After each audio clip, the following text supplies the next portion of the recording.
Hello students, आज हम पढ़ेंगे BSc zoology first semester Kumaon university Nainital का पहला पेपर। तो पेपर फर्स्ट है बच्चों आप लोगों का नॉन कॉर्डेटा। तो नॉन कॉर्डेटा मीन्स वो ऑर्गेनिज्म जिनमें नोटोकॉर्ड अब्सेंट होती है। तो एनिमेलिया जो किंगडम है उसमें प्रोटोजोआ से लेके इकाइनोडर्मेटा फाइला आता है नॉन कॉर्डेट्स में। तो ये पेपर आपका दो सेक्शन में डिवाइड किया हुआ है। Section a lower non Chordata जिसमें आप पढ़ेंगे protozoa, Porifera, Coelenterata and helminths, और हायर नॉन कॉर्डेटा जिसमें आप पढ़ेंगे एनिलिडा, आर्थ्रोपोडा, मोलस्का और इकाइनोडर्मेटा। तो देखते हैं आपका section a lower non chordata में क्या सिलेबस है और वो कौन से टॉपिक्स हैं जो आपके एग्ज़ाम्स में आ सकते हैं। तो पहले स्टार्ट में है salient features and outline classification up to order of various lower non chordate phyla and related type study and topics as covered under respective phyla.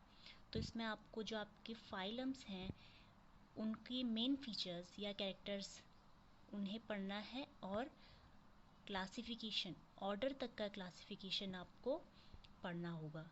तो आपको सारे जो फाइला है प्रोटोजोआ, पोरीफेरा, सिलेंट्रेटा, उन सब के मेन कैरेक्टर्स पता होने चाहिए और उनका ऑर्डर तक का क्लासिफिकेशन भी मालूम होना चाहिए। तो अब हम देखते हैं प्रोटोजोआ। प्रोटोजोआ में आपका है paramecium with particular reference to locomotion, nutrition, osmoregulation and reproduction. आपने पैरामीशियम में लोकोमोशन यानी कि पैरामीशियम कैसे मूव करता है वो पढ़ना है।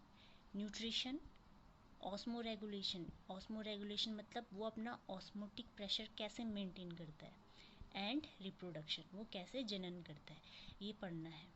तो आपको locomotion, nutrition, osmoregulation and reproduction ये चारों बहुत ही ध्यान से पढ़ने हैं, क्योंकि अमूमन इन चारों में से एक एग्ज़ाम्स में पूछ लिया जाता है, जैसे कि ऑस्मोरेगुलेशन या फिर लोकोमोशन।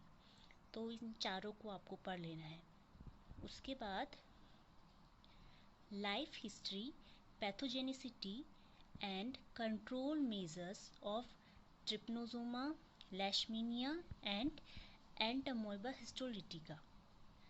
जो तीन ये प्रोटोजोआ हैं, ट्रिप्नोसोमा, लेशमीनिया और अमीबा, इन तीनों की लाइफ हिस्ट्री और ये क्या डिजीज़ या क्या हेल्थ इश्यूज कॉज करते हैं और इन्हें कैसे कंट्रोल किया जाता है, तो ये एग्ज़ाम्स में पूछा जाता है। जिसमें से वैसे तीनों ही इम्पोर्टेंट हैं, लेकिन ट्रिप्नोसोमा तो आपको आना ही चाहिए, क्योंकि अमूमन क्वेश्चंस यही आता है कि लाइफ हिस्ट्री ऑफ ट्रिप्नोसोमा। तो ट्रिप्नोसोमा की लाइफ हिस्ट्री आपको बहुत अच्छी तरीके से याद होनी चाहिए। और देखो स्टूडेंट्स, मैंने एंटमोeba हिस्टोलिटिका में अंडरलाइन किया हुआ है। आप ध्यान रखना है आपको पूरे एग्ज़ाम्स में जहाँ कहीं पे भी किसी भी ऑर्गेनिज्म का साइंटिफिक नेम आता है तो आप उसे अंडरलाइन ज़रूर कीजिएगा और उसे साइंटिफिक मैनर से ही लिखिएगा। ऐसा करने से आपका अच्छा इम्प्रेशन बनता है एग्ज़ामिनर पर। तो यहाँ पे भी तीनों trypanosoma, leishmania and entamoeba histolytica तीनों इम्पोर्टेंट हैं। उसके बाद हम देखते हैं पोरीफेरा। तो जो पोरीफेरा फाइलम है उसमें है sycon with reference to structure, reproduction and development. आपको जो इसका ऑर्गेनिज्म है साइकन, उसका स्ट्रक्चर, रिप्रोडक्शन एंड डेवलपमेंट पढ़ना है। Canal system and affinities of Porifera. Porifera जो फाइलम है उसमें जो ऑर्गेनिज्म होते हैं तो उनका कैनाल सिस्टम एंड एफिनिटीज़ ये पढ़ना है, और ये बहुत इम्पोर्टेंट है। लॉन्ग आंसर टाइप क्वेश्चंस में ज़्यादातर पूछा जाता है कैनाल सिस्टम ऑफ पोरीफेरा। तो आपको ये बाय हार्ट याद होना चाहिए कि पोरीफेरा में कैसे कैनाल सिस्टम है और उसकी एफिनिटीज़ क्या है। उसके बाद सिलेंट्रेटा। सिलेंट ट्रेट्स में हम देखते हैं aurelia with reference to structure, reproduction and development. तो सिलेंट्रेटा का जो एक ऑर्गेनिज्म है, एनिमल है ऑरेलिया, उसका आपको स्ट्रक्चर पढ़ना है, रिप्रोडक्शन पढ़ना है एंड डेवलपमेंट पढ़ना है। तो इसमें भी ये आपको पढ़ लेना है, इम्पोर्टेंट है क्योंकि कई बार पूछ लिया जाता है ऑरेलिया का रिप्रोडक्शन या फिर उसका स्ट्रक्चर। उसके बाद पॉलीमॉर्फिज्म इन सिलेंट्रेटा, ये इम्पोर्टेंट है और ये कई बार एग्जाम्स में भी आ चुका है कि सिलेंट्रेट्स की पॉलीमॉर्फिज्म को डिफाइन करना है। तो ये आपको एग्ज़ाम के हिसाब से बहुत इम्पोर्टेंट क्वेश्चन है आपका। अ brief account of coral and coral reefs, ये क्वेश्चन भी बहुत इम्पोर्टेंट है, ये टॉपिक बहुत इम्पोर्टेंट है क्योंकि कई बार एग्ज़ाम्स में आ जाता है कि कोरल्स क्या है और कोरल रीफ्स क्या हैं। तो ये क्वेश्चन भी एग्ज़ाम में आ सकता है। उसके बाद लोअर नॉन कॉर्डेट्स का लास्ट है हेलमिंथीज फाइलम। तो हेलमिंथीज, इसमें वॉर्म आते हैं।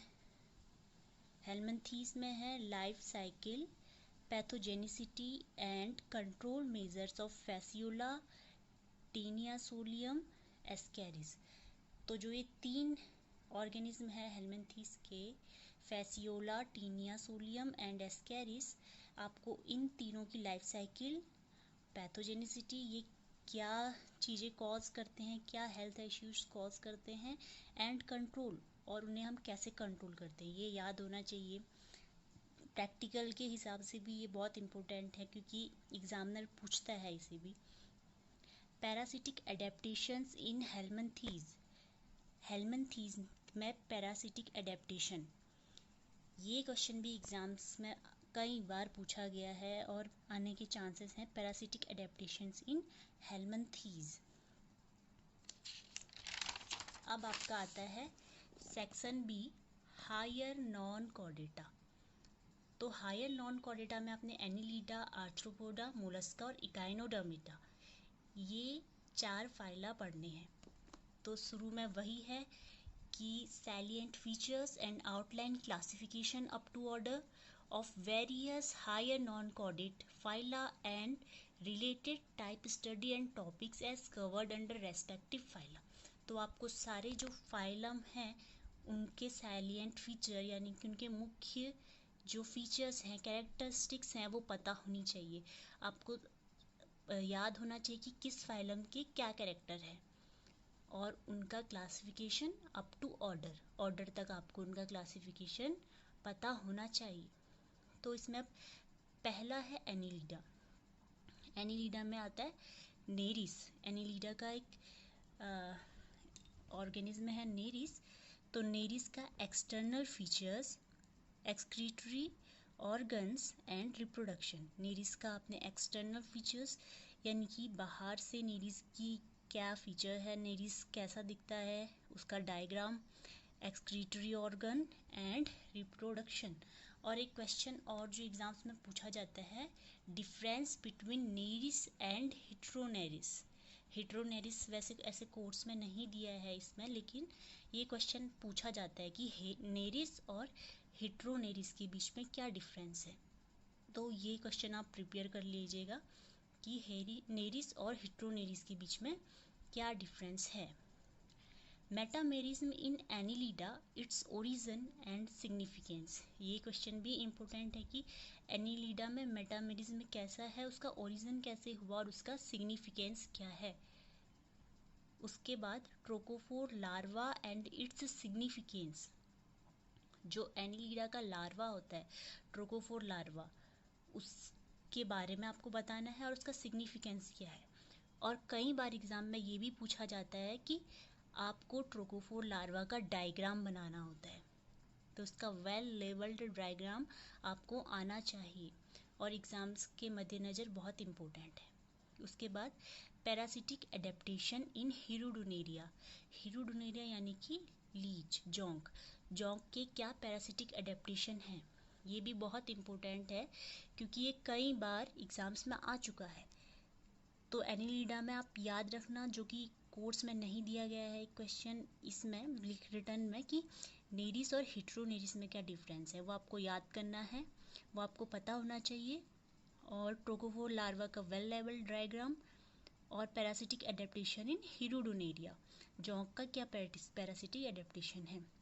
और मैं एक एडवाइस और दूंगी, जब आप पैरासिटिक एडेप्टेशन इन हीरोडोनेरिया लिखेंगे तब आप एग्ज़ाम में जोंक का एक डायग्राम, हीरोडोनेरिया का डायग्राम ज़रूर बनाइएगा। नेक्स्ट है आर्थ्रोपोडा। तो आर्थ्रोपोड में क्या है, पैलियोमॉन जो इसका एक ऑर्गेनिज्म है, एनिमल है, उसका एक्सटर्नल फीचर्स एंड रिप्रोडक्शन, ये 2 चीज़ आपने पढ़नी है। पेरिपेटस जो आर्थ्रोपोड का ही एक एनिमल है, उसका जूलॉजिकल इम्पोर्टेंस और डिस्ट्रीब्यूशन। तो ये क्वेश्चन भी इम्पोर्टेंट है कि एग्ज़ाम में पूछा जाता है पेरिपेटस का जूलॉजिकल इम्पोर्टेंस क्या है, तो आप पेरिपेटस को भी अच्छे से पढ़ लीजिएगा। मोलस्का। मोलस्का में आपने पढ़ना है पाइला। पाइला जो होता है वो मोलस्का के अंदर आता है। तो उसका आपने एक्सटर्नल फीचर्स, यानी कि बाहर से पाइला कैसा दिखता है, क्या होता है, organs of pallial complex and reproduction. इसके बाद a brief account of torsion in gastropoda. Gastropoda मतलब स्नेल या पाइला, जो इस मोलस्का के ऑर्गन्स हैं उनमें टॉर्जन कैसे होता है। तो ये बहुत ही इम्पोर्टेंट क्वेश्चन है, ये लॉन्ग आंसर टाइप क्वेश्चन में पूछा जाता है कि टॉर्जन इन पाइला या टॉर्जन इन गैस्ट्रोपोडा। तो आप इसे बहुत ही अच्छे तरीके से प्रिपेयर कर लीजिएगा, क्योंकि मोस्टली ये हर बार एग्ज़ाम में पूछा जाता है। उसके बाद आपका जो लास्ट फाइलम है वो है इकाइनोडर्मेटा। इसमें आपको पढ़ना है स्टारफिश के बारे में। स्टारफिश यानी कि एस्टेरिस, उसका एक्सटर्नल फीचर यानी कि वो बाहर से कैसी दिखती है, उसका डायग्राम क्या है, उसके पार्ट्स क्या हैं, उसका वाटर वेस्कुलर सिस्टम ये बहुत ही इम्पोर्टेंट है और ये एग्ज़ाम में लॉन्ग आंसर टाइप क्वेश्चन में पूछा जाता है कि स्टारफिश का वाटर वेस्कुलर सिस्टम क्या है या फिर एस्टेरिस का वाटर वेस्कुलर सिस्टम क्या है। इसमें आपने आगे को पढ़ना है mode of feeding and reproduction. तो ओवरऑल इकाइनोडर्मेटा में आपने स्टारफिश के 4 कैरेक्टर्स पढ़ने हैं, external feature, water vascular system, mode of feeding and reproduction, जिसमें से वाटर वेस्कुलर सिस्टम सबसे ज़्यादा इम्पोर्टेंट है और लॉन्ग आंसर टाइप क्वेश्चन में पूछा जाता है। तो यहाँ पर स्टूडेंट्स आपका पेपर फर्स्ट नॉन कॉर्डेटा का सिलेबस कंप्लीट हो जाता है। आई होप ये वीडियो आपको हेल्प करेगा एग्ज़ाम्स में कि आपको कौन कौन से टॉपिक पढ़ने हैं या किन टॉपिक्स में आपको ज़्यादा फोकस करना है। Thank you.